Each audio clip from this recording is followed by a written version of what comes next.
하나님의 말씀 열왕기상 14장 21절부터 보시겠습니다. 열왕기상 14장 21절 솔로몬의 아들 르호보암은 유다 왕이 되었으니 르호보암이 왕위에 오를 때에 나이가 41세라.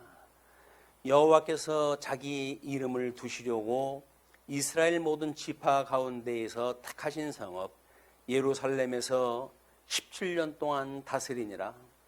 그의 어머니의 이름은 나아마요 암몬 사람이더라. 유다가 여호와 보시기에 악을 행하되 그의 조상들의 행한 모든 일보다 뛰어나게 하여 그 범한 죄로 여호와를 노엽게 하였으니 이는 그들도 산 위에와 모든 푸른 나무 아래에 산당과 우상과 아세레상을 세웠음이라. 그 땅에 또 남색하는 자가 있었고 여호와께서 이스라엘 자손 앞에서 쫓아내신 국민의 모든 가증한 일을 무리가 본받아 행하였더라. 오늘 우리들이 확인할 이제 내용은 지난 시간에 우리 한쪽가로 1번 두 왕의 정책을 확인했다 했는데 선민국가의 분국 과정입니다. 분국 과정. 그래서 그 분국 과정 중에 이제 그 남왕조와 북왕조의 정책에 대한 걸 우리가 확인했다 했고 오늘서부터 이제 오늘은 한쪽가로 2번과 한쪽가로 3번으로 해가지고 지금 유다 왕조의 시험이라고 하는 그런 측면과 또 한쪽은 북왕조의 반복적인 혁명이라고 하는 그런 맥락으로의 상관관계를 우리가 확인했다 할 겁니다.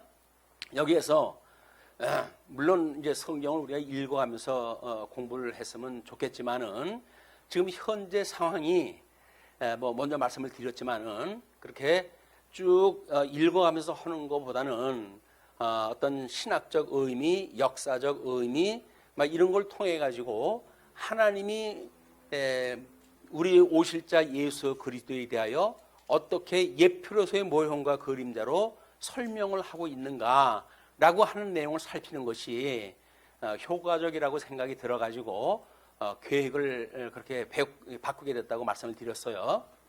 일단은 모든 역사서의 내용은 거룩한 백성과 제사장 나라를 세우시는 여호와 하나님의 섭리 사역입니다. 그렇기 때문에 출애굽기 9장 6절에서 우리 하나님께서 말씀하시기를 너희가 내게 대하여 제사장 나라가 되며 거룩한 백성이 되리라. 너는 이 말을 이스라엘 자손에게 전할지니라.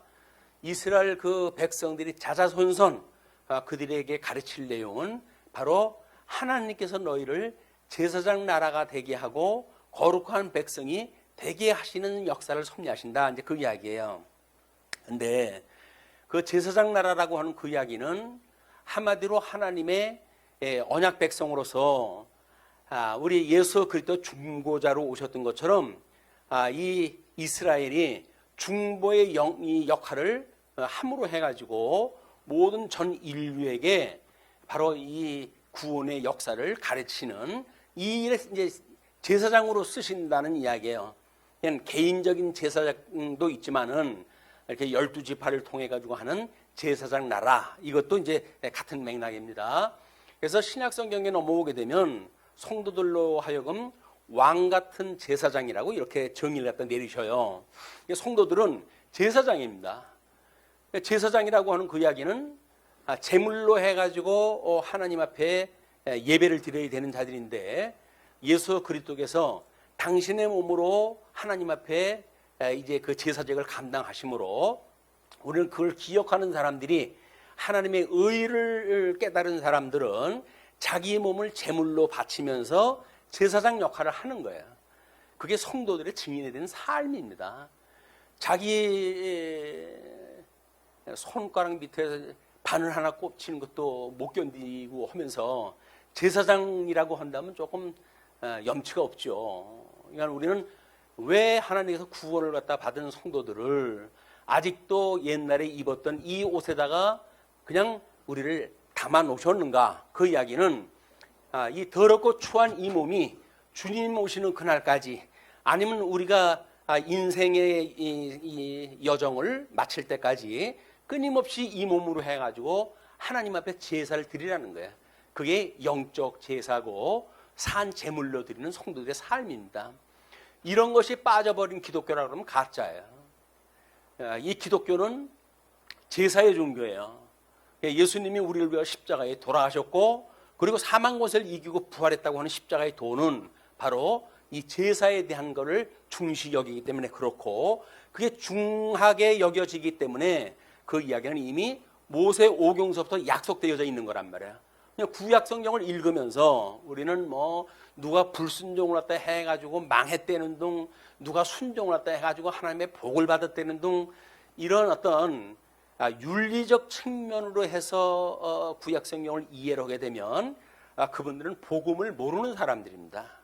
복음을 모르기 때문에 껍데기만 가지고 그것이 마치 하나님의 은혜를 입은 성도의 삶이라고 생각을 하는 거예요.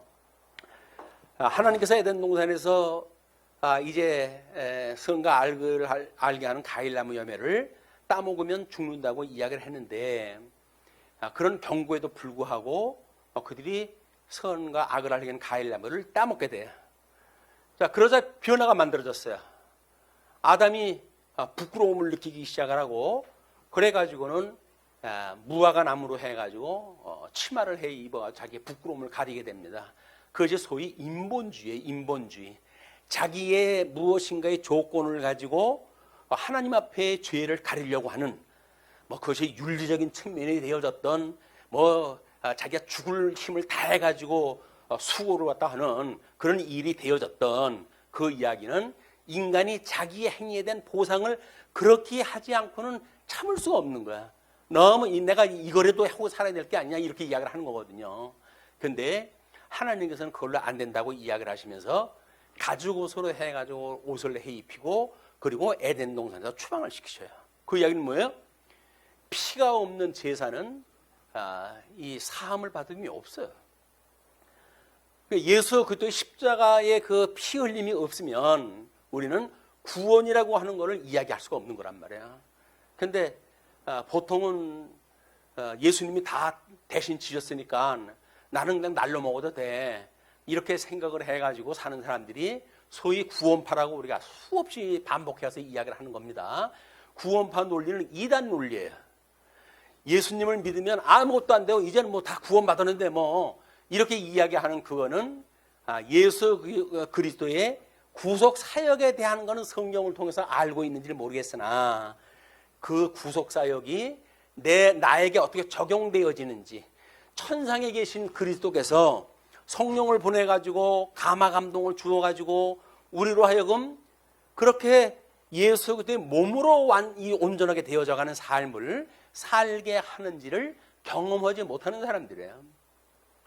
그래서 우리는 이 신약성경에서도 복음서의 그 이야기만 가지고 뭐 천국 이야기도 하고 뭐 구원 이야기도 하고 다 이야기할 수가 있어요. 그런데 그것이 정말 나의 삶하고 관계가 있는가? 라고 하는 것에 질문이 들어가게 되면 스스로 떳떳하게 대답할 수가 없어요. 왜? 성령이 오셔가지고 우리로 하여금 온전케 한다고 하는 사실을 우리가 깨달을 수가 있어야 되는데, 불가항력적 은초로 우리를 붙들고 있다고 하는 것을 이 고단한 삶을 통해서 깨달아져야 되는데, 고단한 삶은 없어지고 배부른 시대를 맞이했으니까 이제는 구원에 대해서 그렇게 필요성을 못 느끼는 불행한 시대에 우리가 살고 있는 거예요. 팬데믹이라고 하는 자그마한 이런 매질에도 나 죽겠다고 해가지고 아우성을 치면서도 여전히 불구하고 배부른 것이 좋아가지고 이렇게 하나님께서 은혜의 시간들을 주시니 감사하다고 이야기를 했다 하는데, 그것이 과연 어떠한 의미일까? 제사장으로 해서 예수님이 십자가에 못 박아 돌아가시는 그 사건이 과연 우리들의 몸을 통해 가지고 재현되어지는가? 그것이 스스로 체휼이라고 그렇게 이야기를 해요. 몸으로 해가지고 느껴지는. 근데 그런 걸 우리는 겁이 나서 못해요. 그래서 할 수만 있으면 깨를 부리고 그리고 믿음으로 산다고 그랬으니까 맞아요. 믿음으로 사는 게 맞습니다. 근데 믿음이라고 하는 그것도 열매가 있는 거예요. 믿음의 열매가 있는 거예요. 그걸 머릿속으로만 이해를 하니까 그렇게 이제 이야기 된다고 보여집니다. 이번 뭐 유엔의 방탄소년단이 공연을 하고 그러지 않았어요. 팬데믹으로 해가지고 온 사람들이 어떻게든 방역을 해서 원상복귀를 소망을 하고, 그런데 젊은 세대들은 내가 왜 니네들 말 들어야 되는데 그렇게 협조를 안 해. 예. 그러니까는 방탄소년단이 우리가 이런 팬데믹을 당해가지고 얼마나 고통 중에 있었는지, 그래서 우리가 마음 놓고 공연도 못하고 우리를 좋아하는 아미와 눈을 마주보고 공연도 못하고 이런 것들이 우리한테 고통이다. 그러나 우리는 할 수가 있다. 그래서 우리는 다 같이 다 이제 우리 그 멤버들은 방역에 참여했다 했었고, 그러므로 자기는 다 이제 그걸 마쳤다고 이야기를 해요. 그만큼 이제 사회적인 영향력이 있으니까, 그래서 세상 사람들이, 젊은이들이 자기들만 생각을 하는 사람들이기 때문에 다른 사람들하고 영향이라든지 이런 거는 별로 관심 없는 세대들이거든요.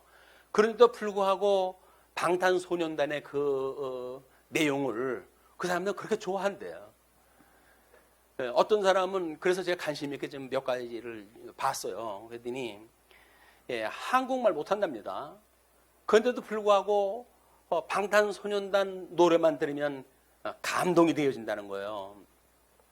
우리는 성경 1시간 강론을 듣는데 무슨 말 하는지 모르겠다 라고 이야기를 했다 해가지고 착덕고 뭐 끝내버리고 말 수도 있어요. 그런데 성령이 우리들에게 감동을 주신다고 한다면 무슨 말인지는 모르겠는데 하나님의 절대 주권을 이야기를 하고 그 천지를 창조하신 하나님께서 우리를 사랑하신다고 하는 그 메시지 중에 가끔 들리는 그 이야기만 가지고도 우리는 성령 충만함을 깨달을 수가 있는 거예요.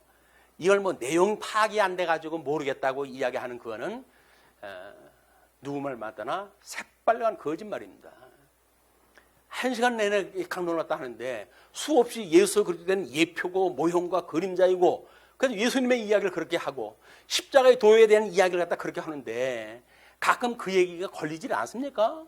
그 이야기는 관심 없다는 거예요. 그에 대해서는 뭔가 좀 뭐 이야기를 들으면 쌈박하게 해가지고 뭐 복을 준다든지 뭐 이렇게 인간이 어떻게 살아야 된다든지 이런 걸 이야기를 해야 되는데, 그걸 잘 믿고 있던 우리들한테도 그런 측면으로 해서 접근이 되면 안 됩니다. 이 구약 성경을 공부할 적에는 윤리적으로 접근하는 것이 아닙니다. 이렇게 이야기를 해버리니까 그럼 나하고 뭔 상관이냐 이렇게 이야기가 되어지는 거야. 왜? 예수 그리스도에 대한 이야기인데, 그런데도 불구하고 나에 대하여 상관없는 이야기라고 한다면 우리는 구원받지 못한 사람들이에요. 예수님 이야기가 구원의 이야기인데 그게 아무 우리하고 상관이 없다니, 하나님이 우리하고 상관이 없고 예수 그리스도의 십자가의 그런 그 보혈의 피가 우리하고 상관이 없다고 한다면 우리가 어떻게 믿는 사람들입니까? 우리 성도들이 믿는 사람이라고 한다는 그 이유는 바로 예수 그리스도하고 한 몸이 되어졌기 때문에 채우라는 공감이에요. 공감. 예수님의 이야기만 들으면 무슨 내용인지는 잘 모르겠어. 뭐 신분이 어떻고 사역이 어떻고 그러는데 나는 몰라. 그렇지만 나중에 예수님만 이야기만 들으면 기뻐라고 하는 최소한도의 기본 요소를 우리가 깨닫는 일이 중요하다. 그것도 모르고 날마다 하는 얘기야. 그 얘기. 이렇게 한다는 이야기는 예수 그리스도하고 영원히 함께 있는 것이 별로 시답지 않다는 거예요. 맨날 그 얘기니까. 근데 아무리 들어도 우리한테는 좋은 이야기 아닙니까? 그 예수님이 우리하고 함께 한다는 이야기가 너무나 좋은 이야기 아닌가요? 그게 반복해서 듣는다고 해가지고 질려버린다고요? 그 이상하지요. 사랑하는 사람이 같이 있으면서 사랑의 메시지를 계속 들려주는데 그게 별로라고 이야기를 한다면 과연 우리가 예수님을 사랑하는가에 대한, 예수님을 사랑하기는커녕 예수님에게 사랑을 받았는지에 대한 확인이 필요하다라는 생각이 듭니다. 자, 그래서 모든 역사서의 내용은 이제 거룩한 백성과 제사장 나라를 세우시는 여호와 하나님의 섭리 사역이에요. 그렇기 때문에 가나안 땅에 들어갔던 이스라엘 백성들은 끝내 바벨론 포로에 끌려가는 참혹한 지경을 당해야 되고, 거기서 하나님의 은혜로 살아남게 되어진 자, 소위 남은 자들에 의해 가지고 이 제사장 나라의 역할을 감당하게 되어진 겁니다. 그게 이스라엘 역사예요. 거기서 복음을 모르고 불순종하니까 망했다는 둥, 뭐 말 안 들어가지고 3대 만에 망했다는 둥, 이런 것만 이야기하는 그 이야기는 철저하게 무화과나무 잎으로 해가지고 자기의 부끄러움을 가리겠다는 이야기예요. 복음을 모르는 사람들이 이야기입니다. 복음을 아는 사람들은 거기서 그리스도를 만나게 돼요. 그리스도의 보혈의 피를 갖다 만나게 돼요. 그래서 그 은혜를 우리가 깨닫게 되어져요. 그렇기 때문에 아무리 힘든 우리가 세상을 살아간다 할지라도 하나님이 우리를 사랑하신다고 하는 그 메시지 하나로 해가지고 우리는 충분히 보상이 받고도 남은 사람들이에요. 뭐가 더 필요해요? 죽었던 사람을 살려줬는데 뭐가 더 필요합니까? 평상시에 가지고 있던 보따리가 필요합니까? 그럼 보따리 구하고 살 수밖에 없어요. 물에 빠진 사람 건져내니까 내 보따리 내놓으라고 이야기하는 거나 마찬가지로 우리는 이미 영생을 얻은 사람들이에요. 그래서 더 이상 바랄 게 없어요. 항상 기뻐하라는 건 얘기 뭐예요? 항상 기뻐하라는 이야기는 미친 사람처럼 그냥 허허허 하고 다니라는 이야기인가요? 찬송이에요, 찬송. 구원받았던 은혜를 매일같이 찬송을 해도 찬송 끝일 수가 없어요. 그렇지 않아요? 그러니까 요한계시록에 그 5장, 6장에 뭐 천상계의 찬송이라든지 섭리사역에 대한 찬송이라든지 하는 걸 보게 되면 하나님의 그 영원하심, 권능하심, 뭐 전능하심 또는 그런 그 어미하심 이런 걸로 해가지고 끊임없이 천사들과 더불어서 찬송하다 하잖아요. 그게 항상 기뻐하는 거예요. 기뻐하라고 그랬더니 뭐 내가 지금 형편에 기뻐할 게 뭐가 있냐 이렇게 이야기를 하시게 되면 죽었던 사람이 살아났다고 하는 사람들로서는 이야기할 수 없는 일입니다. 그 이야기는 우리는 죽었던 자가 살아났기 때문에 당장 지금 죽을지언정 우리는 기쁨으로 찬양을 하고도 부족한 사람들이에요. 우리 신분이 뭔지를 모르니까 이거 뭐 예수를 믿으나 안 믿으나 달라지는 것도 없고 형편 좋아지는 것도 없고 이렇게 이야기를 하니까는 예수님을 믿으면 무슨 다른 보상이 있어야 된다고 이렇게 생각을 하는 사람들입니다. 근데 예수님을 믿는다는 이야기는 죽었던 우리를 살리셨다는 거예요. 죽었던 우리를 살리셨다는 거예요. 영원한 그 새로운 피조물로 해가지고 하나님과 더불어 살아갈 수 있는 피조물로 하나님가 만들어 주셨다는 거예요. 사망에서 생명으로 옮겼다는 거예요. 그 이상이 뭐가 필요합니까? 오늘 이 선민 국가들이 지금 하나님께서 설명을 해 가실 때는 다윗과 솔로몬의 그런 화려한 통일 왕국이 끝나자마자 분국을 시켜요. 그렇죠? 우리 지난 시간에 공부했던 내용이에요.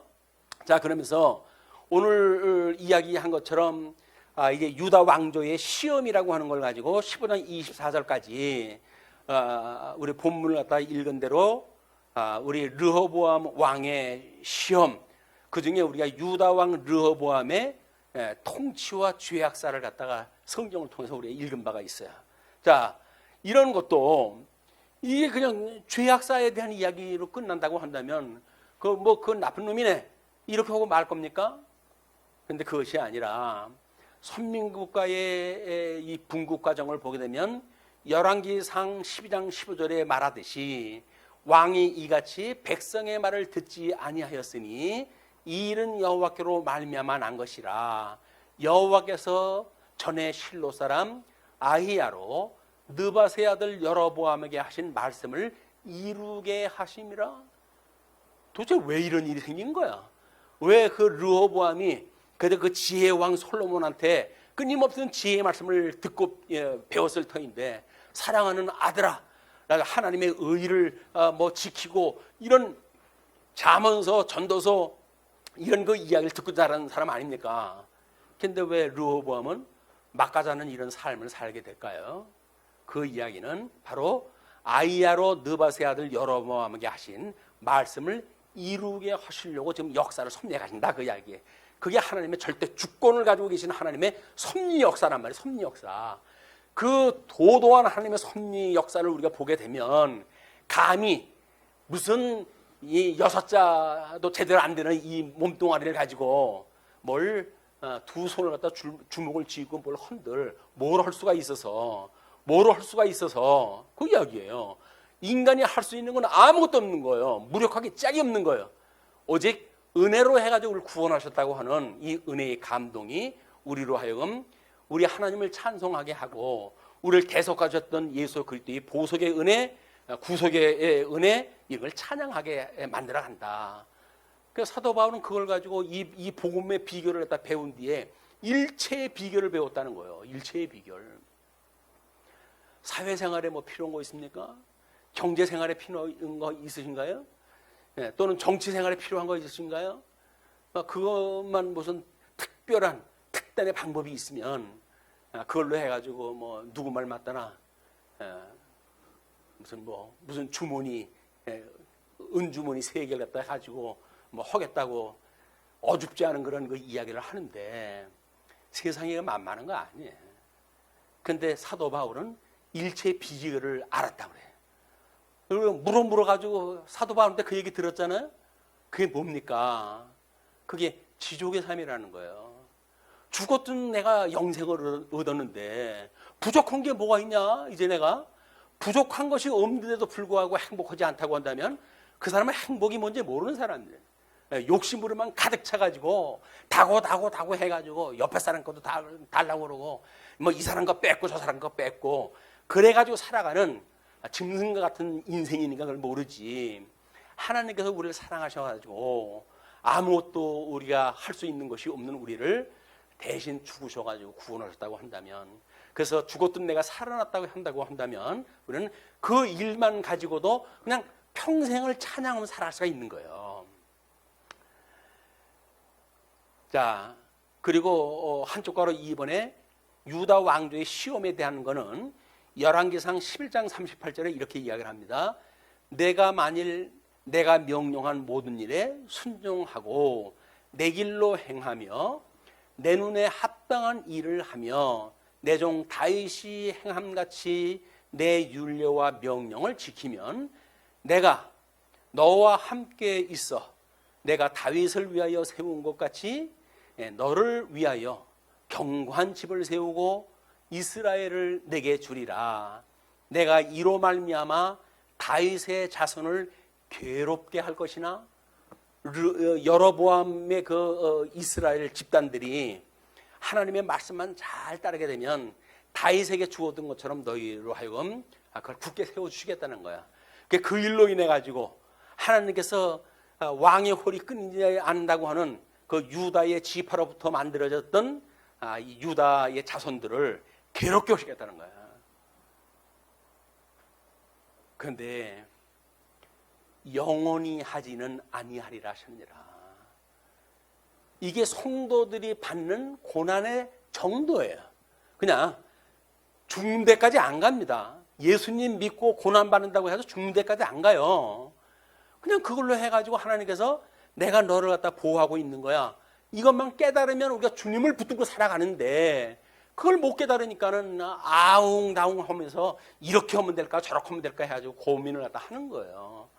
그것이 우리 예수님이 우리로 하여금 사망 권세, 아직도 우리가 육신의 소욕을 가지고 있는 성도들이 살아가는 삶에 대한 교육 방법이에요. 왜 구원을 받았는데 이 구습에 그냥 얽매여져 있는 이 육체 속에다가 우리 복음을 갖다 담아 놓으셨을까요? 그 이야기는 끊임없이 확인하시겠다는 거예요. 네가 그 몸뚱아리 가지고 죽었다고 고백했던 그 몸뚱아리를 가지고 과연 어떻게 나를 믿는지 내가 볼 거야. 그런데 조금 소원만 생기게 되면 옆에 사람이 굶어 죽든 말든 나만 배불르면 됐지. 옆에 사람 굶어 죽는 거 나하고 뭔 상관 있어. 그 사람이 내가 힘들 때 도와준 게 있어? 뭐가 있어? 내가 뭐 천사야? 왜 그 사람을 신경 써야 돼? 라고 하는 생각을 가지고 살아갈 수밖에 없는 거예요. 나밖에 모르는. 우리가 예수 그리스도의 대속의 은혜로 해가지고 수많은 믿음의 선배들의 핏값 위에 이 복음이 세워졌는데도 불구하고 복음을 전하는 자들에 대한 거를 값없이 여긴다고 한다면, 그리고 무슨 우리가 구원을 받았다고 자랑을 하다 합니까? 염치도 없지. 그게 우리가 이 진리를 지켜야 되는 사람들의 덕목인 거예요. 어떻게 하면 이 진리를 지키고 보수를 갖다 해서 내가 기뻐하는 이 복음의 내용을 오고는 세계에게 전승할 수 있게 할까? 이것이 주님의 몸된 교회의 또 기능의 일부이기도 한 겁니다. 네, 이런 걸 가지고 지금 우회 가지고 어떻게 남쪽 유다에 대한 유다 왕조를 씌워 모신다고 하는 그 이야기는 아주 변하지 않으신다는 이야기예요. 영원히 그 고통을 주지 않겠다는 거예요. 다시 회복을 갖다 해가지고 상한 그 갈대를 마저 꺾지 아니하시고, 그리고 꺼져갈 듯 꺼져갈 듯 하는 등불을 마저 끄지 아니하시는 이 은혜를 보여주시겠다 그 이야기예요. 왜? 배부르면 뭐 늘 그런 것이 당연한 거로 믿으니까. 끊임없이 우리에게 주어졌던 환경은 꺼져갈 듯 하는 이런 풍전 등화와 같은 위기 속에 있는 거예요. 성도는 늘 육신의 소욕을 치받고 올라와요. 우리가 나를 가장 사랑하는 게 뭘까요? 성령의 소욕대로 사는 거지요. 그런데 나를 사랑한다고 하면서 우리는 어떻게 살지요? 육신의 소욕을 따라 사랑한다니까요. 그리고 자기가 자기를 사랑한대. 그건 사랑하는 자세가 아니에요. 내가 나를 사랑한다고 한다면 성령의 소욕을 따라서 살아가기를 소원했다고 살아가지요. 어쩔 수 없이 이 육신의 소욕이 공격을 해온다 할지라도 하나님 앞에 기도하고 우리를 죄에서 구해 주시고 우리를 이렇게 시험에 들게 하지 마시고 악에서 구해 주세요라고 기도할 일이지. 인간이 다 그런 거지 뭐. 해가지고 육신의 소욕대로 살아가는 것이 나를 사랑하는 거라고요? 왜? 눕고 먹고 배부르니까 그게 사랑하는 거라고요? 사랑하는 자에게 징계가 없으면 그건 사생아예요, 사생아. 예수님을 믿는데 고난에 지금 처해져 있습니까? 하나님이 여러분을 사랑하신다고는 표징이에요, 표징. 그거를 왜 주님께서 주시는 십자가의 그런 표인데 그거를 너무 힘들어요, 뭐 믿으나 마나요 라고 하는 믿음을 갖다 팽개치려고 하는 그건 뭡니까? 구원에 대한 확신의 문제란 말이야. 예수님이 죽으셨다고 하는 사실에 대한 우리 뭐 인정하지 못하는 이런 나약한 믿음에서 나오는 거다. 자, 그래서 그 유다 왕조를 시험을 갖다 하실 때 일단 르호보암의 시험이 시작이 됐잖아요. 유다 왕 르호보암의 통치와 죄악상을 고발을 하고 그 이야기는 지금 그 약속했던 대로 선지자가 이야기한 대로 역사가 지금 되고 있다고 하는 것을 깨닫게 하시는 사역이에요. 자, 제일 원천적으로 해가지고 제사장 나라를 삼으신다는 이야기고 북국의 역사에 그런 그 일들은 하나님께로 말미암은 일이니까 북쪽 이스라엘을 멸하려고 하는 전쟁 멈춰 이렇게 이야기를 하는 거예요. 그리고 너희는 이제 그들로 하여금 끊임없이 너희를 찍고 옆구리를 갖다 치려는 가시를 내가 놓을 거야. 그 이스라엘 백성들이 그래서 유다에 가시 노릇을 갖다 해요. 그것이 애굽왕 시삭이 이제 예루살렘을 약탈하는 이런 그 사건이 만들어지고 르호보암의 죽음과 후계자 아비암의 역사가 시작이 되어지고 그렇습니다. 자, 그러면 우리는 두 왕의 이 정책에 이어가지고 만들어지는 그 비교를 좀 할 필요가 있어요. 그래서 오늘 내용은 유다 왕조와 북왕조 사이에 그 관계와 또 북왕조의 4대 왕조까지 멸망 배경하는 이 멸망의 배경이 소개가 되어진다. 이 북왕조는 완전히 멸망이 되어지는 일에 가게 되어지고 남쪽 유다는 고난에 있는 정도로 가는 거예요. 그래서 믿는 사람들에게는 징계를 주시지만 믿지 않는 자들에게 주시는 건 징벌이다. 다르다 그 이야기예요. 고난이라고 해서 똑같은 고난이 아닙니다. 택한 백성들한테는 조그만 매체를 가지고 정신 차리라고 하는 교훈이고 징계이지만 이 부택한 백성들한테는 완전 지옥불에 보내시는 하나님의 저주가 임하는 그 사건이란 말이에요. 그거를 그 사람들이 지금 지옥 가기 위해 가지고 그 일을 갖다 하는데 나도 좀 잘했으면 그걸 부러워한다는 게 말이 됩니까? 하나님이 비록 우리한테 작은 매를 갖다가 대신다고 할지라도 그것이 우리를 경계하시는 일이라고 한다면 우리가 말씀을 듣고 교훈과 책망과 바르게 함과 의로 교육하기에 유익한 말씀으로 우리로 하여금 작동케 하시는 일이기 때문에 그런데 하나님의 말씀을 듣고 책망이 없으면 안 돼요. 어떤 사람들은 일주일 내내 바깥에서 고생하고 온 사람들한테 왜 책망의 이야기를 하느냐라고 이야기를 하는데, 책망의 이야기를 해서 책망을 깨닫는 게 아닙니다. 예수 그리스도 이야기만 하게 되면 책망의 이야기가 자연스럽게 이야기가 되어져요. 왜? 예수님은 우리 죄 때문에 돌아가셨는데 염치 없이 뭐 우리가 언제 구원시켜달라고 그랬냐, 이런 이야기로 해가지고 구원을 희화화한다고요? 그건 말도 안 되는 이야기예요. 자, 그렇기 때문에 지금 남쪽 유다의 시험의 문제는, 네, 뭐 우리 르호보암의 아들 아비암, 그다음에 아사, 그다음에 이런 대를 이어가는 역사를 통해 가지고 하나님이 고난을 주신다고 그랬으니까 북쪽 이스라엘로 여로보암 왕에 대항하여 싸우는 일이 끊임없이 이루어질 수밖에 없어요. 그래서 왕상 11장 39절에 내가 이로 말미암아 다윗의 자손을 괴롭게 할 것이나, 괴롭게 하는 문제가 이스라엘 백성들은 끊임없이 나올 수밖에 없는 거예요. 이게 왜? 하나님의 은혜로 너희들이 제사장 나라가 삼고 거룩한 백성을 삶을 거야 라고 하는 아주 출애굽을 갖다 했을 당시에 아주 오래전에 그 언약이 상기를 갖다 해야 된단 말이에요. 그것이 우리가 초심을 끊임없이 돌아가는 일이에요. 성도들의 초심을 잃어버리게 되면 예수님 믿었을 때 그 첫 마음, 첫사랑, 이걸 잊어버린다고 한다면 전부 관습적인 신앙생활이 되고 말아요. 당연한 신앙생활, 그저 뭐 이렇게 그냥 이 정도는 해야 되지 않겠어? 그래가지고 다른 사람 눈치 보이기 위해 이론밖에 되질 않는다. 그러나 우리가 초심을 기억을 하게 되면 우리는 새 생명을 얻었을 때 그런 순수한 우리의 믿음을 다시 확인할 수가 있는 거예요. 그러니까 교회에서 세례를 베풀 때마다 아유, 저 꼬맹이가 이제 세례를 받아가지고 어떻게 성도의 삶을 어떻게 살아갈까?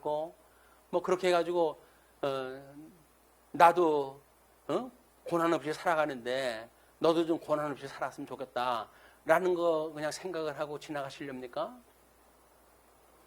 그 세례라고 하는 걸 통해 가지고 그리스도의 죽으심에 대한 걸 깨닫게 하고, 내가 저렇게 어렸을 때 저 세례를 받았는데 살다가 보니까 내가 다 잊어버리고 지금 뭔지 두고 살아가지? 라고는 자기 반성의 시간이에요. 이게 비록 대를 이어가는 성도들에게 세례를 베푸는 일이지만 그 세례를 베풀고 있는 상황에 참여한 모든 사람들은 자기의 세례 문제를 생각해야 될 문제라고요. 남의 세례 얘기가 아니라 바로 내 세례를 갖다 보고 있는 거란 말이에요. 그런데 그걸 우리가 만약 잊어버린다고 한다면 초심을 잊어버리는 거야. 물론 거기서 뭐 성찬이라고 하는 것도 1년에 2차례 갖다 하지만 우리 초대교회 때는 일반 식사였었잖아요. 일반 식사가 이 성례예요, 성례. 예수님이 떡을 떼고 잔을 나누고 그럴 때마다 이 피는 내 피니 라고 했던 예수의 피가 기억이 나고, 이것이 예수님의 살이라고 했던, 떡을 먹을 때마다 살이라고 했던 그것이 기억이 나서 예수 그리스도의 그 말씀이 일용할 양식이 그냥 지식 정보에 끝나고 마는 그런 정보가 아니라 바로 예수 그리스도의 피와 살의 그런 복음적인 것들이 절절히 우리한테 다시 체험을 불러일으킨 일이다. 얼마나 망각의 동물이면 하나님께서 하루에 3끼를 먹으라고 그랬어요. 근데 저주받은 세대가 됐다 보니까 그냥 3끼 안 먹어도 돼요.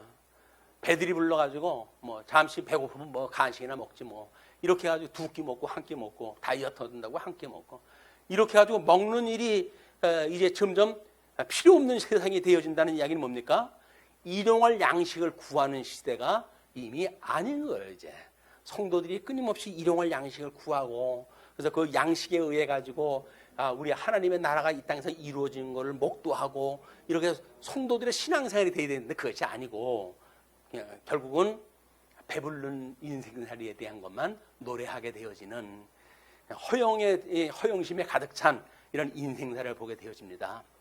자, 북쪽 이스라엘의 그 반복적인 혁명 가운데 평생 우리 바하사에 대한 이야기예요. 평생 아사 왕과 전쟁을 함. 이건 남쪽 유다는 죽을 맛인 거예요. 이게 성할 날이 없어. 맨날 놈 보고 공격해오고 이렇게 되어져 가지고, 그래서 평생 아사 왕과의 전쟁을 하게 되어 있는데 그 아사가 그 르호보암의 셋째 3대 손 아닙니까? 아사 왕이라고 하는 그 왕이 소개가 되어지는 것이 오늘 남쪽 유다의 책망에 대한 그런 그 이야기로 되어지고, 그 다음에 16장의 그 이야기는 북왕조의 반복적인 혁명이에요. 혁명이라는 이야기는 뭡니까? 과거와의 단절입니다. 우리는 신학이라고 하는 그 이야기는 끊임없이 계승적 발전을 갖다 해가는 거지, 과거 걸 다 지워버리고 그리고 자기가 무슨 뭐 대단한 그런 천재나 되는 것처럼 자기로부터 새로운 신학을 만들어낸다고 하는 이런 허영심에 가득한 사람들이 있어요. 그런데 그거는 혁명이 아닌 거야. 만약에 혁명이라고 한다면 과거의 믿음의 선배들이 전에 내려왔던 모든 십자가의 도를 부정하는 사람들입니다. 그 사람들 믿을 수가 없어요. 그게 자유주의의 장난이에요. 믿음의 선배들이 얼마나 지켜왔던 그런 그 복음의 내용들인데, 그 알량한 이성적인 발전을 통해 가지고 성경을 부정하고, 그리고 이 전통의 신학을 다 무시하고, 자기 눈으로 보게 되면 무시할 만하죠. 그런데 자기 수준이 안 돼 가지고 못 깨닫는 걸 몰라요. 자기가 합리적인 걸로 해서 이해가 안 된다는 거거든요. 하나님의 역사가 합리적으로 설명되어지는 거라고요? 아닌 거예요. 하나님의 그 섭리는 합리적인 이성적 작업이 아니에요. 뭐예요? 우리로 하여금 마음을 변화시켜서 하나님의 뜻이 무엇인가를 분별토록 하시는 것이 하나님의 깨달아가게 하시는 역사지. 아니, IQ 얼마나 된다고 자기 그 이 머리를 가지고 됩니까? 안 되는 거예요. 뭐 방탄소년단 그 멤버 리더가 뭐 148이라고 그러던가요? 좋은 거죠. 그렇게 세상의 일들은 그렇게 머리가 좋고 이런 사람들에 의해서 진행이 될지 몰라도 우리 주님의 몸된 교회의 신앙생활은 머리 좋은 걸로 하는 거 아니에요. 머리 좋아서 통박 불려가도 되는 게 아니라니까요. 주님의 몸된 교회는 그런 걸로 하는 거 아니에요. 마음의 변화를 받아야 돼요. 귀의 할례를 받아가지고 복음이 들려야 돼요. 마음의 할례를 받아가지고 예수 그것을 맞아들여야 돼요. 성령의 충만함이 있어야 그걸로 주님의 몸된 교회가 전승되어지고 끊임없이 계승되어지는 거지, 그 알량한 자기 두뇌 가지고 되어지는 게 아니다. 우리는 착각을 하게 돼요. 그래서 조금 자기보다 뭐 수준이 좀 모자란다 싶게 되면 쉽게 우리는 무시하게 되죠. 그러니까 아무것도 모르는 게 그렇게 교만한 거 아니에요. 복음은 죽었던 나를 살리셨는데 쥐뿔 뭐가 있다고 그렇게 예수 믿는 거 아니에요. 예수 믿는 거는 철저하게 남을 나보다 낫게 여기는 그 생활이지, 뭘 다른 사람을 위해서 굴림을 해요. 굴림을 하기는 주제넘게. 그게 복음에 대한 근본을 갖다 모르니까 그 일을 갖다 한단 말이야. 복음이라는 이야기는 뭐예요? 남을 나보다 낫게 여기는 거예요. 왜? 아무리 자기가 뭐 그 사람이 못나 보여도 자기의 없는 걸 가지고 있는 사람 아니에요. 그럼 자기보다 낫지. 객관적인 데이터를 가지고도 낫지. 자기한테 없는 걸 그 사람이 있어요. 근데 그 사람은 왜 없음 여겨요? 객관적인 뭐 그 기준이 있나요? 아닌 거예요. 그 주님의 몸된 교회는 아무리 모자란 사람이라고 하더라도 그분만이 가지고 있는 은사가 있어요. 그거는 아무리 잘난 사람이라도 그 사람한테는 없는 은사예요. 그러면 그걸 존귀 여겨야지. 남의 은사를 뭐 자기 것이 무슨 뭐 다라고 해가지고 삼직을 통합해가지고 자기가 왕 노릇하고 이렇게 하는 일은 목사들의 만행입니다.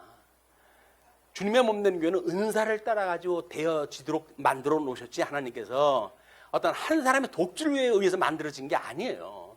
근데 왜 목사가 삼직을 다 통합을 합니까? 장로도 다 자기의 그냥 수하로 만들어버리고, 집사도 전부 자기의 일꾼으로 만들어버리고, 그리고 자기가 통관장 다 해.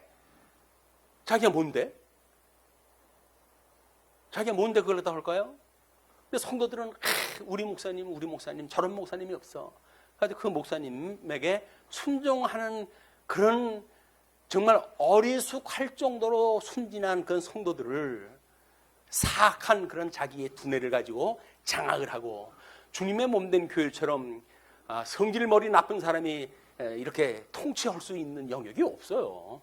세상에 순진한 사람들만 모여서 이 교회가, 그러니까는 조금 머리 좀 쓰고 아이디어 좀 있고 그러면 자기 수화에다 놓고 마음대로 움직일 수 있는 사람들이에요. 그럴 수 없는 사람들인데 그렇게 믿고 살아요. 그 사람들이 아주 무식한 사람들의 이야기다. 자, 그래서 오른쪽에 이 북왕조가 10지파를 끌고 나간 지파 아닙니까? 9코까지 가져갔어요. 그 사람들이 이스라엘 나라예요. 남쪽 유다는 그냥 찌꺼기야. 한 지파만 남은 찌꺼기. 하나님이 보시기에는 유다에게 약속했던 그 언약이 계승되어지려고 한다면 유다 지파로 그것이 이루어져야 되고, 하나님의 이름을 두신 성전이 예루살렘에 있기 때문에 그 성전이 아니고는 하나님 앞에 제사 드릴 수 있는 영역이 없는데도 불구하고 수루만 쳐가지고 10지파가 내 편이야 라고 생각하는 이 무지막지한 짐승세계의 영역이 바로 북쪽 이스라엘의 이야기인 거야. 그냥 지네들이 힘자랑하다가 3대가 가면 망해. 왜? 지가 힘으로 뺏었는데 다른 사람은 짱구예요? 그 사람도 너도 한번 당해봐. 그래가지고 또 죽여요. 그리고 또 새로운 왕조가 만들어져요. 그래가지고 9개의 왕조까지 끊임없이 거기 하는데, 그 원리는 똑같이 혁명을 갖다 해가지고 일으켰다가 혁명으로 인해가지고 피 맞아 죽고 칼 맞아 죽고, 이게 반복되어지는 거예요. 얼마나 밀어나면 몇 대가 지나가면 깨달을 만도 한데 그렇지 않습니다. 왜? 하나님께서 그들은 그냥 그렇게 살아가도록, 하나님의 은혜가 아니면 망한다고 하는 것을 타산지석을 삼도록 남쪽 유다 중심으로 해서 역사를 펴가시는 거지, 북쪽 이스라엘이 많다고 해서 12지파 중에 대부분의 그런 그 세력이라고 해가지고 그걸 인정하지는 않는 거예요. 자, 그 바사의 뒤를 이어가지고 시므리라고 하는 이제 왕조가 등장이 되죠. 왕상 16장 19절에 보게 되면 이는 그가 여호와 보시기에 악을 행하여 범죄하였기 때문이라. 그가 여로보암의 길로 행하며 그가 이스라엘에게 죄를 범하게 한 그 죄다. 이렇게 죄 중에 행하였더라. 이렇게 이야기를 해요. 하나님께서 이미 여로보암에게 아이야를 통해 가지고 이야기를 했잖아요. 순종하지 않으면 이 하나님의 약속은 무효가 되어지는 거거든요. 그걸로 인해 가지고 결국은 여로보암의 길로 가게 되어지는 거예요. 그래서 가문의 가장은 중요한 것이 그런 겁니다. 그 머리에 의해 가지고 자손들이 영향을 계속 받고 살아갈 수밖에 없기 때문에 그러거든요. 여로보암의 길로 그냥 계속 가는 거예요. 가다가 보면 어떻게 그 할아버지한테 배웠는데, 그 아버지한테 배웠는데, 그것이 옳겠거니 하고 배웠던 이런 짐승 권세의 비극사예요. 그런데 남쪽 유다는 더 큰 죄를 짓고 있는지도 몰라요. 그런데도 불구하고 하나님이 끝까지 그들을 붙들어 주신다는 거야. 그럼 끝까지 붙들어 주시는 그들이 하나님의 은혜를 깨달을 수가 있을까요? 아니면 세력이 좋아지고 힘센 걸 가지고 왕조를 무너뜨리고 새로운 왕조를 탄생시켰다고 해가지고 그 사람들이 은혜를 깨달을 수가 있을까요? 우리 지금의 생각 같으면 그럴지도 모르죠. 예수 믿는데 잘 먹고 잘 사는 걸 갖다 주면 내가 주님 앞에 충성을 하겠지만 지질이 궁상 맨날 이타령으로 살게 하신다고 한다면 하나님하고 인연을 끊을지언정 인간들의 연약함이기도 하고 사악함이기도 한 거예요. 이게. 우리는 끊임없이 나약할 때 매달릴 데가 없고 주님밖에 없으니까 주님을 보고 우리가 기도하다 하지. 내가 꿈지력가지고 할 수 있으면 못하러 거기로 하나님 앞에, 보이지 않는 하나님 앞에 그걸 고할까요? 그러니까 하나님 앞에 네가 붙들고 있는 걸 놔라. 그러니까 그 위에 다른 사람 없냐고 딴소리 하지. 왜? 직접 구원을 갖다 해줄 것이 눈에 보이는 그 어떤 사람이 있어야 되는데 그게 아니라 그냥 붙들고 있는 것만 노라는 거예요. 이것 때문에 지금도 요나마도 살았는데 이것까지 노라고 그러면 나보고 죽으라는 이야기입니까? 그 다른 사람들 다 없냐고 찾는 게 인간이란 말이에요. 예, 하나님께서 우리에게 믿음을 주시게 되면 우리들이 구할 것이 그분밖에 없어요. 의지할 것이 그분밖에 없어요. 나를 위해서 세상에 몸을 바쳐 죽으신 분이 누가 있어요, 세상에. 나를 낳은 부모님도 그런 거 못하고 사는데. 근데 우리 주님께서는 우리를 위해서 기꺼이 십자가에 못 박아 죽기까지 하셨잖아요. 그게 사랑의 징표란 말이에요. 사랑의 징표. 내가 너희를 사랑한다. 내가 너희를 사랑한다. 사랑하는 이야기만 우리가 주님 앞에 들어도 천지를 지으신 하나님이 우리를 사랑하신다고 하는데 뭐가 불만이에요? 잘생기지 않은 남편 때문에 고민입니까? 돈 많이 벌어오지 못하는 남편 때문에 고민입니까? 뭐가 고민인 거예요? 우리는 그 예수님만 가지고 족한 거예요. 족한 거. 그 예수님이 우리들의 구주고 그분이 우리의 신랑 되신 분이고 우리를 이제 당신의 몸으로 온전하게 가시는 머리 되시는 그리스도다. 그걸 우리가 이런 내용을 가지고 우리는 끊임없이 확인할 수가 있는 거란 말이에요. 그래서 예수님을 만나지 못한다고 한다면 지금 여기서는 지난 시간에는 선지자들에 대한 선지직이 주로 이야기를 했다면 오늘 왕직에 대한 이야기들 아니에요. 왕직. 물론 이제 우리 그 엘리야하고 엘리사 사건 가게 되면 선지사의 사건으로 해가지고 모든 그 선지자들의 이야기를 아마 정리를 했다 할 거예요. 이제. 근데 여기서는 지금 왕들을 가지고 이렇게 하나님께서 왕직, 예수 그리스도의 왕직 이걸 보여주는 사건이란 말이에요. 거짓 왕직을 어떻게 정치를 갖다 해가는지, 참 왕직은 범죄를 갖다 할지언정 이렇게 부족하고 그러니까 우리 온전케 하신 예수님이 오셨죠. 그러나 그 약속에 의한 왕조는 어떻게 유지가 되어지는지 이걸 끊임없이 확인함으로 해가지고 우리를 다스리는 진정한 왕을 만나시기 바랍니다. 예수 그리스도 우리의 참 왕이신 그분을 만나서 모든 것을 다스릴 수 있는 통치자로 이 땅에 오셨던 분이고 여전히 천상에서 대주제가 돼가지고 모든 것들을 지금 통치하시는 분인데 그분이 우리들의 왕이에요.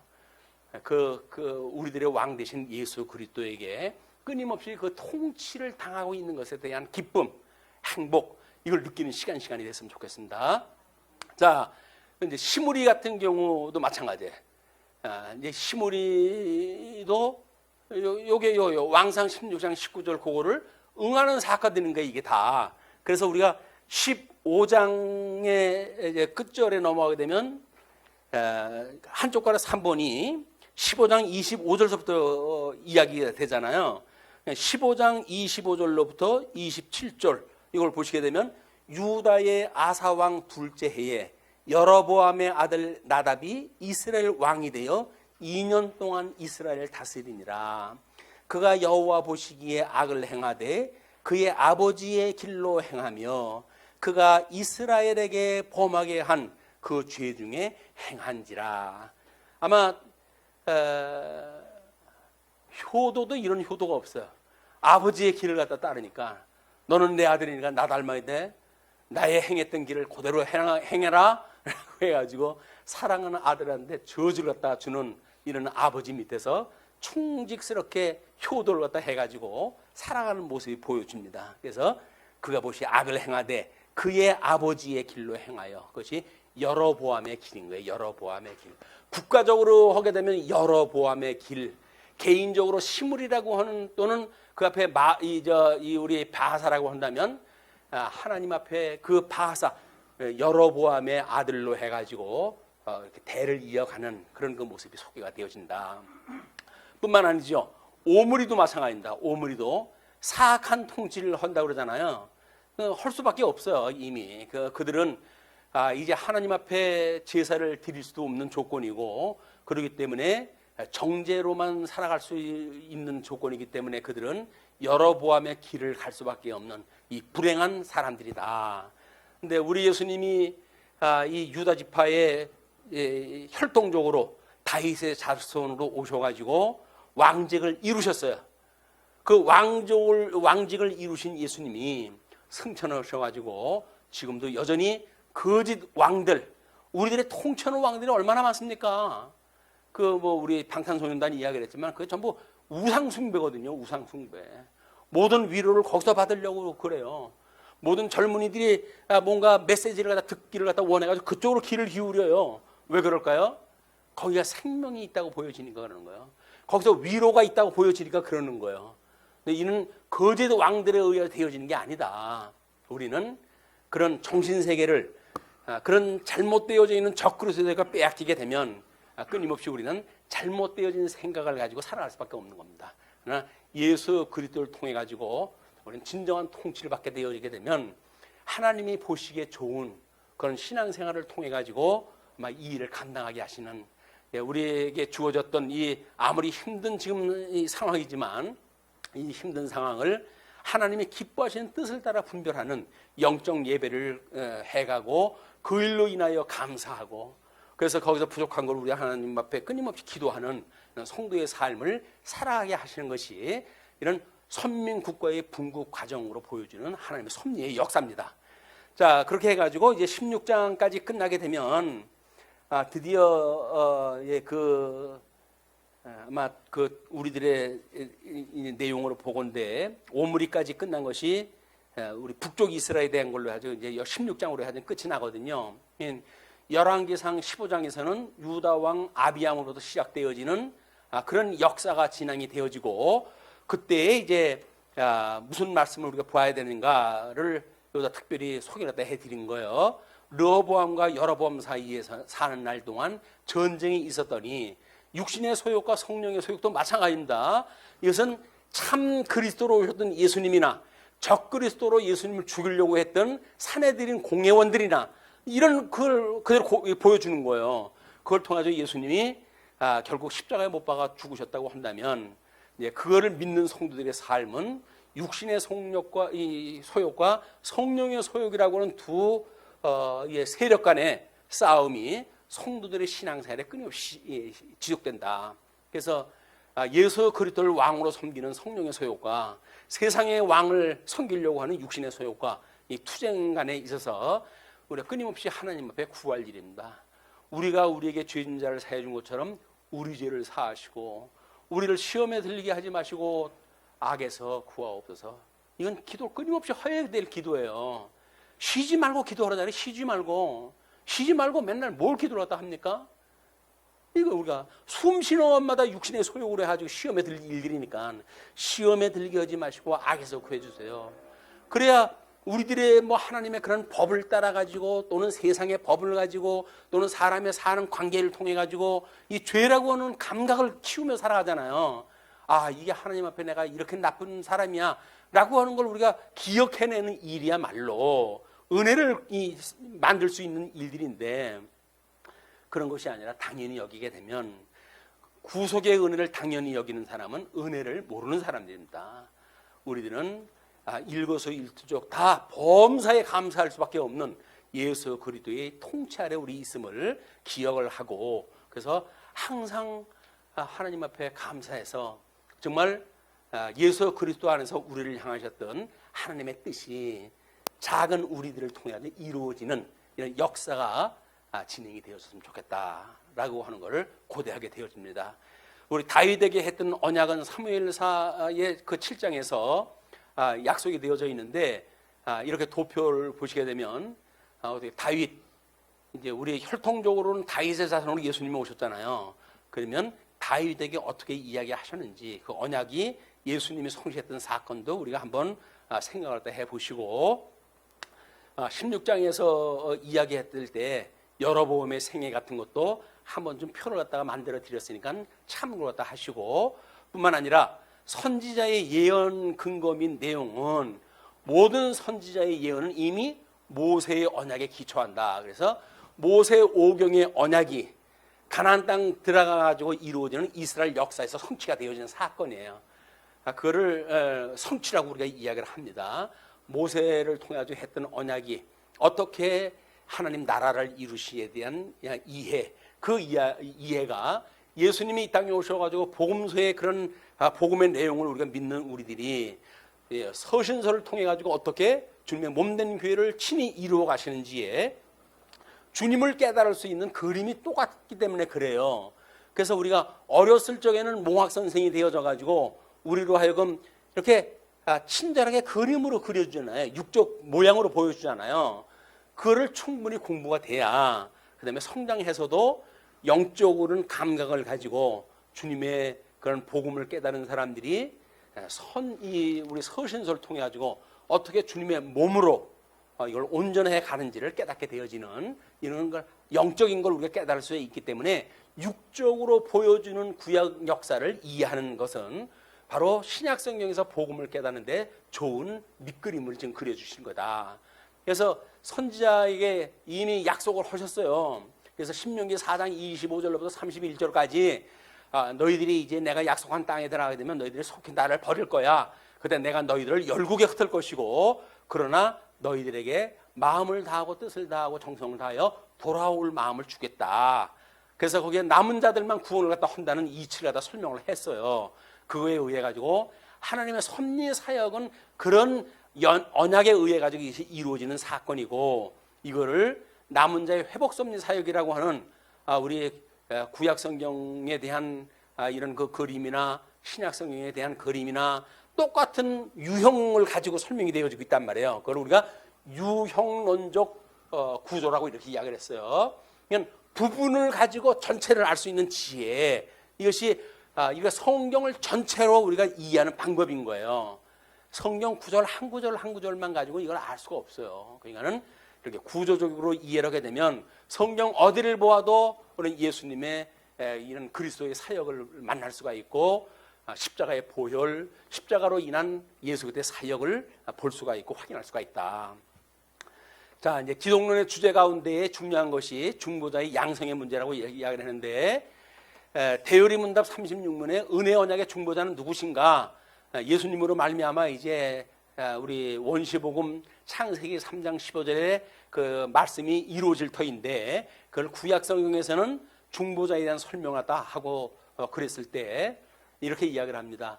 은혜 언약의 유일한 중보자는 주 예수 그리스도시니 그는 하나님의 영원한 아들이시며 성부 하나님과 한 실체이시요 동등이시며 때가 참에 사람이 되셨으니 한 위에 두 가지의 양성을 가지신 하나님이요 사람이시라. 그래서 하나님이고 사람이신 이 예수님은 죄인이 될 수가 없는 거예요. 예수님을 죄인이라고 하는 그 이야기는 이단 교설입니다. 죄인이면 우리를 구원하실 수가 없어요.